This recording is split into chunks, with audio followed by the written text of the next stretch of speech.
తాత నేను బయట నుంచి వస్తున్నాను, తలానికి ఏం తినలా, తినేకి ఏమైనా ఫ్రూట్లు ఏమైనా ఇస్తారా?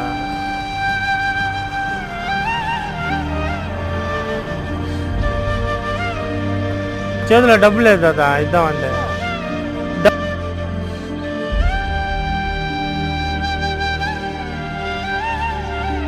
పర్లేదు, ఎంత ఉన్నాయి చెప్పండి తాత. ఇది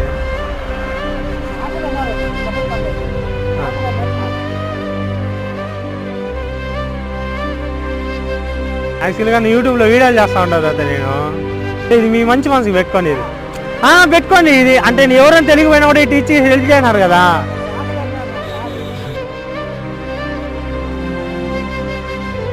అంటే ఇటు ఎవరైనా వచ్చి అడిగితాడు వాళ్ళకి అండి. ఓకేనా? చాలా మంచి మనసు.